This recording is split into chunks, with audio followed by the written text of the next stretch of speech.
সবার জীবনেই এত বেশি পরিমাণে ব্যস্ততা বেড়ে গেছে যে এক্সট্রা কোনো কাজ করতে গেলে 10 বার ভাবতে হয়। যেমন এই চিরুনিগুলো কবে থেকে ভাবছি একটু পরিষ্কার করব, হয়েই ওঠে না, তো ফাইনালি আজকে করে ফেললাম। Hello friends, good morning, welcome back to a new blog, welcome back to a Tania blogs.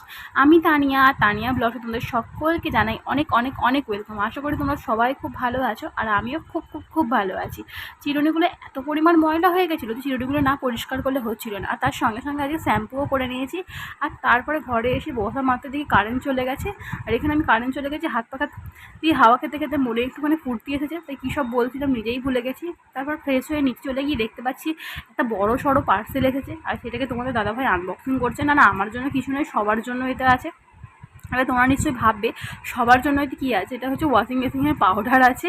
হ্যাঁ, যাই হোক, কিছু তো একটা এসেছে, সেটাই তোমাদের সঙ্গে শেয়ার করলাম। সব কিছু যখন শেয়ার করি আর একসঙ্গে 5 কিলোটা আমাদের নিয়ে নেওয়া হয়, বেশ ভালো এই পাউডারটা, তো ইউজ করি। তারপর টিফিনে আজকে বানিয়ে নিয়েছিলাম গরম গরম হচ্ছে গিয়ে পরোটা।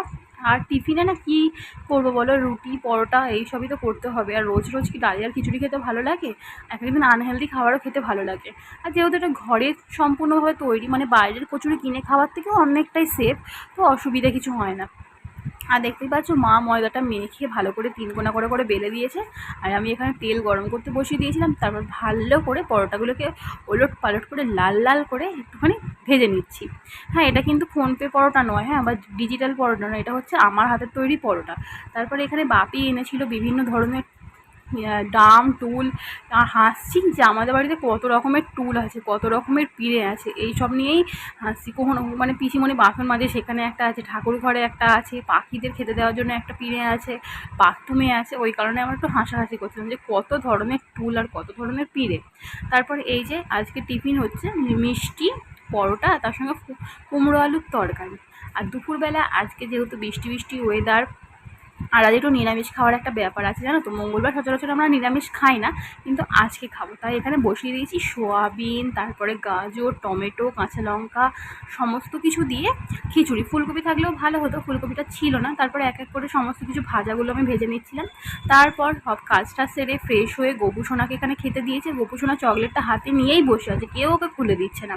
তারপর এই যে খিচুড়ি এরকম থিকনেস থাকবে না, সেই খিচুড়ির টেস্ট খুব ভালো হয়। আর যেহেতু আদব চাল দিয়ে খিচুড়ি করেছিলাম, আর সেই জন্য টেস্টটাও দুর্দান্ত এসেছিলো, আর টেক্সচারটাও দুর্দান্ত এসেছিলো। একটু বসা বসা মতন হয়ে গেছিলো, তো আমি বুঝতে পারিনি যে নিচে ধরে গেছে খিচুড়িটা। সামান্যই একটু ধরেছে, এর থেকে বেশি ধরে গেলে হয়তো পোড়া পোড়া গন্ধ ছেড়ে যেত, বুঝতে পারিনি গো সেইটা একদমই। তো খিচুড়ি হয়েছে, তার সঙ্গে ছিল পটল ভাজা, আলু ভাজা, আর মায়ের ছিল বেগুন ভাজা। তার সঙ্গে পাঁপড় ভেজে নিয়েছিলাম, 2 ধরনের ব্যাড পাঁপড় আর হচ্ছে হলুদ পাঁপড়। আর তার সঙ্গে ছিল কাজু কিশমিশ দিয়ে টমেটোর চাটনি। খিচুড়ির সঙ্গে এইগুলো হলে আর কি চাই বলো। নিরামিষ না হলে হয়তো ডিম ভাজা হতো, নিরামিষটা হলো কারণ আমাদের না অনেক দিন ধরে, প্রায় 1.5-2 বছর হয়ে গেল, আমাদের এই সরস্বতী ব্রিজে যেতে যে বজরংবলীর মন্দিরটা রয়েছে সেখানে ভোগ দেওয়ার কথা ছিল। এবারে হয়তো ঠাকুরেরই ইচ্ছা ছিল না এতদিন, বা যাই হোক কারণে যতবারই বলতে গেছি যে আজকে দিয়ে দেবো, বলেছে অন্য একজন দেবে, আজকে দিয়ে দেবো অন্য একজন দেবে, সেই লিস্ট ধরে ধরে হয় না, সেরকম একটা ব্যাপার। তো ফাইনালি 2 দিন আগে এসে ঠাকুরমশাই বললো তো ফাঁকা রয়েছে এই মঙ্গলবারটা, তোমরা কি দিয়ে দেবে তাহলে ভোগটা? আমরা বললাম হ্যাঁ দিয়ে দেবো। আর ঠাকুরমশাইকে ওখানে পয়সা ধরে দিতে হয়, মানে ঠাকুরমশাই ওখানেই ভোগ মানে রান্না করে ভোগ নিবেদন করেন, তাই পুজোর সময় চলে যেতে হয়। তো সেখানেই চলে গিয়েছিলাম আমরা সকলে মিলে। আর মন্দিরে পুজো হওয়ার পরে চলে এসেছি বাড়িতে।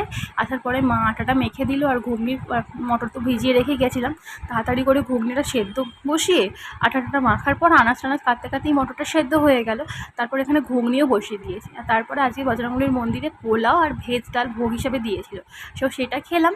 আর ভগবানের প্রসাদ তো দারুণ খেতে, ভোগটা খেয়েই আজকে ভিডিওটা এখানে শেষ করলাম। টাটা।